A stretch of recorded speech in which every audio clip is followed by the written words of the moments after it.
तर काल हे होतं ना आपलं काय ते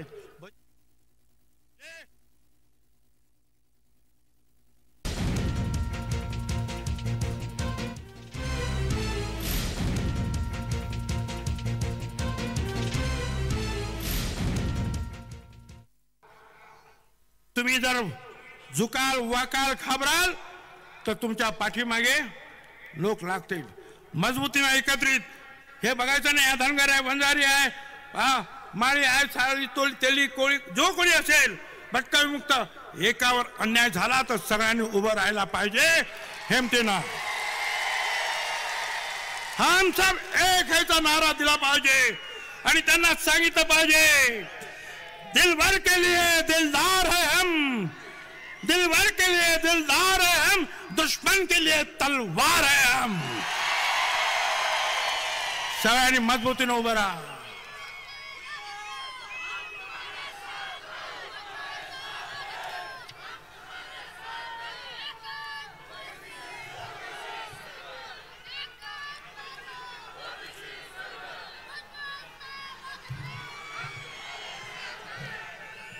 आता आणखीन तुम्हाला काही महत्त्वाचं सांग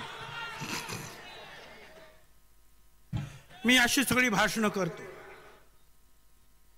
अशी भाषणं करतो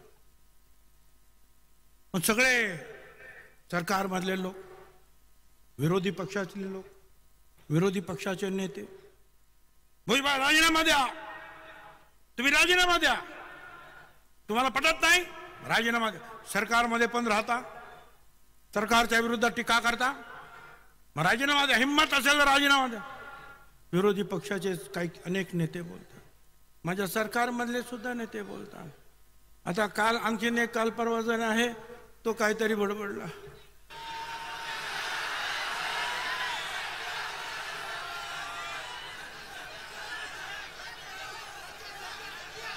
त्याने सांगितलं या भुजबळला लात घालून मंत्रिमंडळाच्या बाहेर काढा लात घालून भुजबळाच्या कमरेत लात घालून मंत्रिमंडळाच्या बाहेर हाकला मला त्या सगळ्यांना विरोधी पक्षामधील स्वपक्षामधील स्वसरकारमधील सगळ्यांना मला सांगायचं 17 नोव्हेंबरला ह्या ओबीसी एल्गारची पहिली रॅली झाली अंबडला बरोबर 17 नोव्हेंबर पहिली रॅली अंबडला झाली आणि ऐका 16 नोव्हेंबरला मी मंत्रिमंडळाचा राजीनामा दिला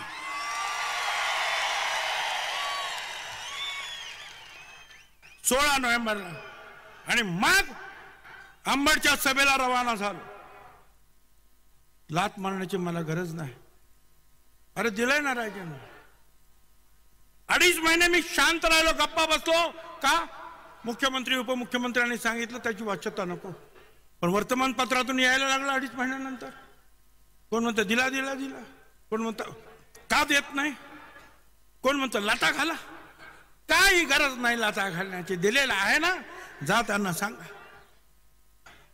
मी ओबीसी साठी शेवटपर्यंत लढणार आहे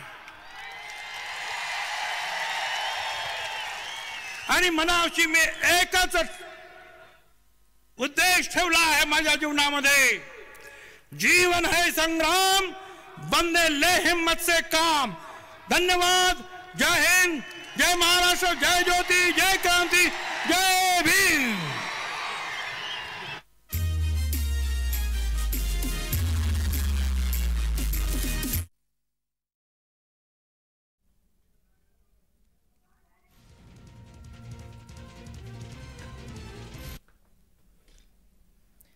या संदर्भामध्ये बोलण्यासाठी आमचे प्रतिनिधी कुणाल भोईटे थेट जोडले गेलेले आहेत कुणाल मोठा गौप्यस्फोट या एल्गार मेळाव्यामध्ये छगन भुजबळ यांनी केलेला आहे की त्यांनी आपल्या मंत्रिपदाचा राजीनामा दिला तो स्वीकारण्यात नाही आला आपली या संदर्भात काय प्रतिक्रिया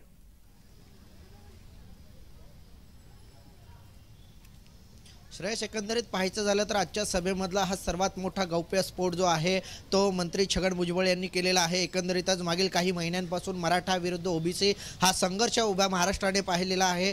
एकीकडे मनोज जरांगे पाटील विरुद्ध छगन भुजबळ असा देखील सामना रंगलेला पाहायला मिळाला आणि मनोज जरांगे यांची जी मागणी होती सरसकट कुणबी दाखले देण्याची, याच विरोधामध्ये ओबीसी नेते म्हणून भुजबळ हे वारंवार सभा घेताना पाहायला मिळाले, सरकार विरोधी बंड पुकारताना पाहायला मिळाले।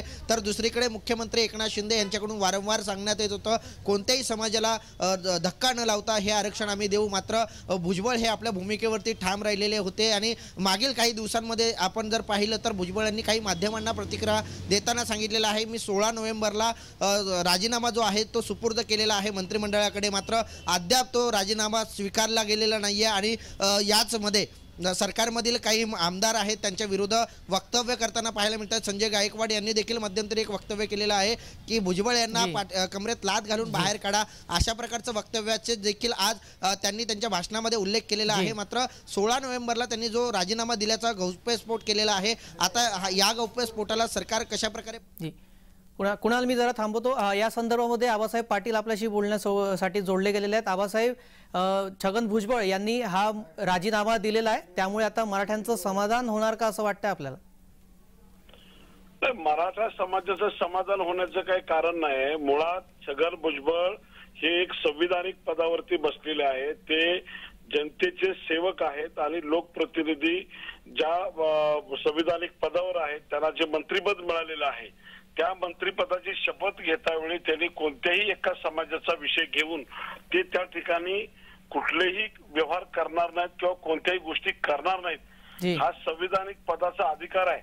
तर त्यांनी राजीनामा देण्याचा विषय नाही की सरकारने त्याला का ठेवला हा आमचा सवाल आहे की अशा कोण मंत्री असतील किंवा कोण आमदार असतील की त्यांना ज्या लोकप्रतिनिधींना जे सर्व समाजाने निवडून दिलेला आहे किंवा त्या पदापर्यंत पोहोचलेली ह्या लोकांना कोणत्याही विशिष्ट समाजाची बाजू घेऊन बोलता येणार नाही।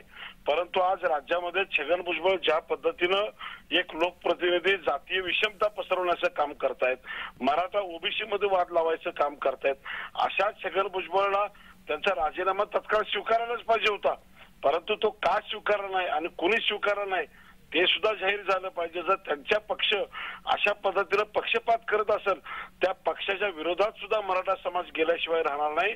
आणि आमचं स्पष्ट म्हणणं आहे की छगन भुजबळला की आता ज्या पद्धतीनं गायकवाडांनी सांगितलं पेटात लाथ घालून बाहेर काढा, तर आमचं सुद्धा म्हणणं आहे की ह्यांना तात्काळ हाकलून द्या आणि हक्कलपट्टी पक्षानं पण केली पाहिजे आणि सरकारनं पण हक्कलपट्टी केली पाहिजे। त्यांना जे काही बाहेर जाऊन बोंबलायचं आहे मीडियाच्या माध्यमातून त्यांनी स्पष्टपणे आपला राजीनामा द्यावा आणि खुशाल आपल्या समाजाचं काम करत बसावं आणि तुम्ही सभा घेत बसा, परंतु संविधानिक पदावर काम करत असताना अशा पद्धतीनं जातीय भेद समाजामध्ये विदिष्ट निर्माण करणे ह्या ज्या सगळे जे काही प्रकार चालले तर महाराष्ट्र बघतोय आणि या महाराष्ट्रामध्ये चालणार नाही। संविधानिक पदावर बसण्याचा तत्काळ राजीनामा घ्यावा आणि तत्काळ हाकलून द्यावं। जी आबासाहेब, मी जरा तुम्हाला थांबवतो, आपण असे जोडले राहा। आपल्यासोबत हरिभाऊ राठोड सुद्धा जोडलेले आहेत। हरिभाऊ, भुजबळांचा हा जो राजीनामा आहे हा स्वीकारला पाहिजे का सरकारने? नाही, खरं म्हणजे जर खरोखर दिला असेल, खरोखर म्हणजे इमानदारीने जर दिला असेल तर आम्ही त्याचं स्वागत करू, निश्चितच ओबीसीला यामुळे न्याय मिळेल। परंतु मला वाटत नाही की त्यांनी ते राजीनामा जो आहे ना तो कंडिशनल नसावा किंवा त्याच्यावर कारण नसावा। मी या कारणासाठी देत आहो असं जर त्यांनी लिहिलं असेल तो कारण न देता फक्त मी राजीनामा देत आहे असं जर राजीनामा दिला आणि तो आज दिलाय का कधी दिलाय म्हणजे हा तर मला तर आताच कळालं तुमच्या माध्यमातून की त्यांनी राजीनामा दिला। 16 नोव्हेंबरला त्यांनी राजीनामा दिला, त्यानंतर ते दुसऱ्या दिवशी 17 नोव्हेंबरलाच आपल्या सभेला गेले होते अंबडच्या। 16 नोव्हेंबरला आणि आपण जानेवारी मध्ये बोलतो, फेब्रुवारी लागला 3 तारखेला, हे शक्य आहे का? अद्याप स्वीकारला गेला नाहीये म्हणून त्यांनी आतापर्यंत सांगितलं नाही असं सुद्धा त्यांनी। हे खोटारडेपणा आहे। हॅलो जी, हे खोटारडेपणा आहे। तो राजीनामा नोव्हेंबरला दिला आणि तुम्ही आता सांगताय म्हणजे एवढे दिवस तुम्ही का गप्प बसला? मग द्या ना तुम्ही राजीनामा, आम्ही राज्यपालाकडे नेऊन देतो ना। हरिभाऊ, म्हणजे तुम्ही प्रश्नचिन्ह उपस्थित करताय जो दावा भुजबळ यांनी या सभेमध्ये केला राजीनामा दिल्याचा त्यावरच? नाही, तो ते म्हणतात की मी नोव्हेंबरला दिला जी. असं कुठे असतं का? नोव्हेंबरला दिला तर एवढे दिवस का झोपला तुम्ही? कशाला कामाला जाता? घरी बसा ना. कशाला तुम्ही ऑफिसमध्ये जाता? कशाला तुम्ही मीटिंग अटेंड करता? जी. आणि हे बघा, मी तुमच्या माध्यमातून त्यांना विनंती करतो, असं हे फार फसवलाय तर तुम्ही ओबीसीला आता फसवू नका. माझं एकच म्हणणं आहे, त्यांनी जो भारतरत्न जी. ठाकूर कर्पूरी ठाकूर त्यांना ऐका ना, माझा ऐका महत्वाचं, कर्पूरी ठाकूर फॉर्म्युला लागू करा हे मान्य त्यांनी मागणी करायला पाहिजे. 12 बोलतेदाराला आरक्षण द्या हे मागणी करायला पाहिजे. आणि इम्पिरिकल डाटा मिळालेला आहे आपल्याला, याचा मराठा समाजाचा सॉरी ओबीसी समाजाचा आपल्या भांटी आयोगा थ्रू जी ती जे 37% ते वाढलं पाहिजे. आणि उद्या आता सुकळे कमिटीचा रिपोर्ट येणार आहे, त्याच्यात मराठाची जी काय फिगर येईल. ऐका तुम्ही, एक मिनिट ऐका. जी हरिभाऊ मी जरा आपल्याला थांबवतो. आपला मुद्दा कळलेला आहे. राजीनाम्यांसंदर्भात जी आपण प्रतिक्रिया घेत होतो त्या संदर्भातला आपला मुद्दा लक्षात आलेला. तर धन्यवाद. आबासाहेब पाटील सोबत आहेत. भुजबळ यांनी खरंच राजीनामा दिला असेल का? कारण आता असा प्रश्न उपस्थित झालेला आहे. हा ज्यांनी ती भूमिका व्यक्त केली होती भुजबळांनी, त्यावर आता प्रश्नचिन्ह उपस्थित करण्यात आलेलं. आपली काय प्रतिक्रिया? हे बघा, भुजबळ हे ओबीसी समाजाला भावनिक करत आहेत, परंतु यांच्यासोबत किती ओबीसी आहेत? केवळ 2-3 समाज म्हणजे ओबीसी नाहीत. या राज्यातल्या 361 जाती ओबीसीच्या आहेत. त्याच्यामध्ये 12 बलुतेदार, 18 अलुतेदार, भटके विमुक्त हे सगळे मराठा समाजासोबत आहेत. त्याने कोणीही भुजबळांना पाठिंबा दिलेला नाही. फक्त यांचं राजकारण टिकवण्यासाठी भुजबळ आता सध्याचे काम करतायत, ते सगळ्याला माहिती आहे. आणि त्या ठिकाणी संविधानिक पदाचा गैरवापर करतायत. आणि केवळ मी राजीनामा दिलेला आहे या लोकांना भावनिक करतायत, परंतु त्याचा कुठलाही फरक जनतेवरती पडणार नाही. आणि ते जर खरंच राजीनामा त्यांनी दिला असेल तर जाहीर करावा. कुठला राजीनामा दिला, कोणाकडे दिला ते सांगावं. आणि त्यांनी का स्वीकारला नाही ते पण सांगावं. नसेल तर आमच्याकडे ते आम्ही घेऊन जातो, आम्ही मंजूर करतो आणि राज्यपालांच्याकडे आम्ही घेऊन जातो. असा माणूस हवाच. जी आबासाहेब, मी जरा थांबवतो. वेळेची मर्यादा आहे. आपण आपला मुद्दा मांडला त्यासाठी धन्यवाद.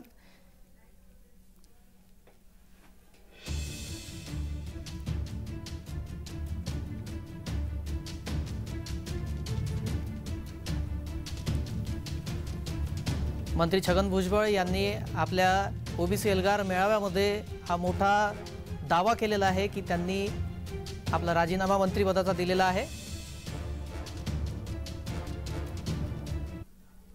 या संदर्भामध्ये बोलण्यासाठी आमचे प्रतिनिधी कुणाल भोईटे आपल्यासोबत आहेत. कुणाल, जर हा राजीनामा छगन भुजबळ यांनी दिलेला असेल, त्यात त्यांनी जर काही अट टाकली असेल तर ती काय अट असू शकते, या संदर्भामध्ये काय वाटतं?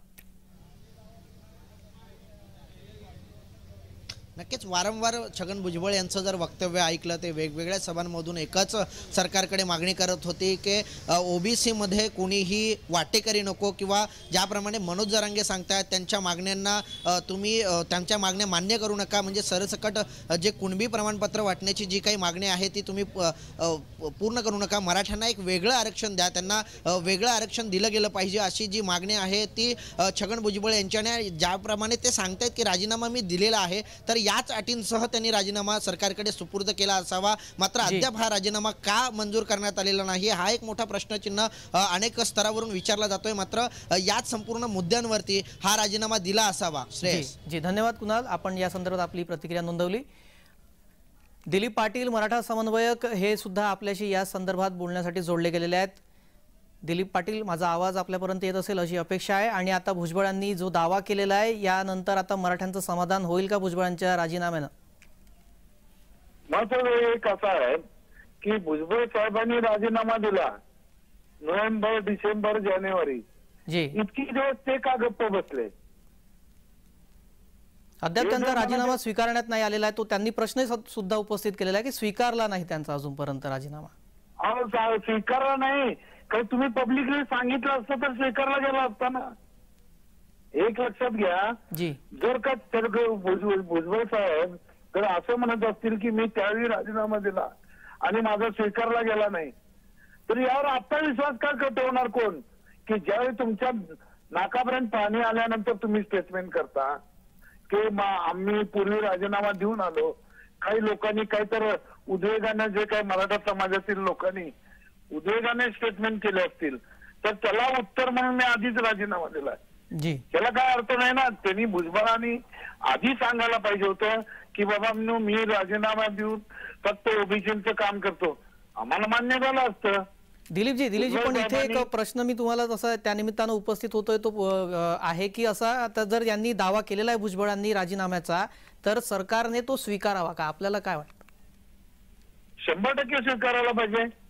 जर त्यांनी दिलेला आहे आणि जर राजीनामा दिला असेल आणि त्यांना जर ते एका विशिष्ट समाजाचं जर काम करणार असतील तर सरकारनं त्वरित त्यांचा राजीनामा ऍक्सेप्ट करावा आणि त्वरित त्यांना रिकामं करावं. त्यांना जे चाललंय, कारण सरकारमध्ये बसून मराठा विरोधी कार्य करण्यापेक्षा त्यांचा राजीनामा घेऊन भुजबळांनी त्यांचं काम करावं ना. जे काय आहे सामाजिक कार्य आहे ते सामाजिक कार्य करावं. सरकारनं विलंब लावू नये. इमिजिएट सरकारनं त्यांचा राजीनामा ऍक्सेप्ट करावा. म्हणजे काय की जे सरकारी जे काय बाबू लोक असतील आणि सरकारमधून मराठा आरक्षणाला ज्या पद्धतीने विरोध होतोय जी अशा पद्धतीने थांबेल. नाही पण सरकारची पण भूमिका आहे की बा ओबीसींवर अन्याय केला जाणार नाही, ओबीसींवर कुठल्याही प्रकारे अन्याय होणार नाही, त्यामुळे कदाचित तो स्वीकारला न गेला असावा. एक लक्षात घ्या, भुजबळांचा राजीनामा स्वीकारला म्हणजे ओबीसींच्यावर अन्याय झाला असं कुठलं गणित आहे?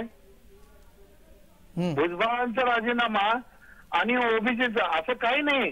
भुजबळांचे काय ओबीसी म्हणजे काय प्रायव्हेट प्रॉपर्टी नाही आहे.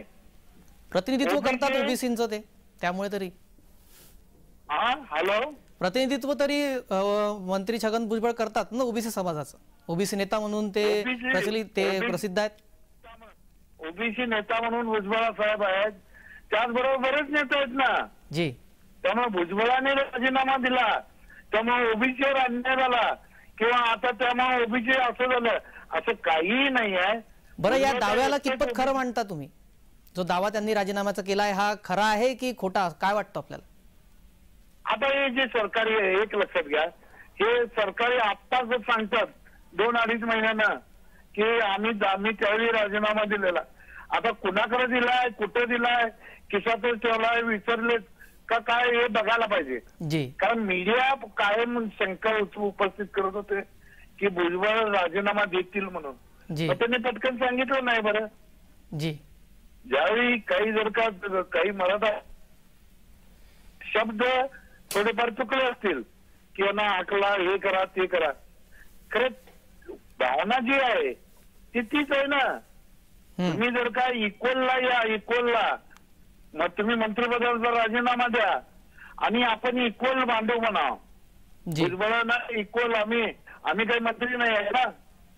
तर इक्वल लेवलला येऊन जर भुजबळ का डिबेट करायला तयार असतील आणि मगाशी आता त्यांचं भाषण ऐकलं ते ज्यांच्याशी बोलतात ते ठीक आहे सोडा का. भुजबळांना जर वाटत असेल कायदेशीर सामाजिक आणि सगळ्या जर का हे जर वाटत असेल कायदे तर आमचं ओपन चॅलेंज आहे ना. मी सांगतो भुजबळाने 1 to 1 कुठल्याही चॅनलला यावं, आमच्याशी चर्चा करावी आणि मराठा कसा त्यासाठी कायदेशीर दृष्ट्या योग्य आहे या मी दाखवून देऊ. दिलीपजी धन्यवाद आपण दिलेली या सध्या सर्व प्रतिक्रियेबद्दल. मंत्री छगन भुजबळ यांनी दिलेल्या राजीनाम्यावर मराठा समन्वयकांकडून प्रश्नचिन्ह उपस्थित करण्यात आलेला आहे आणि जर त्यांनी खरंच हा राजीनामा दिला असेल तर तो त्वरित स्वीकारावा अशी सुद्धा भूमिका त्यांनी घेतली आहे.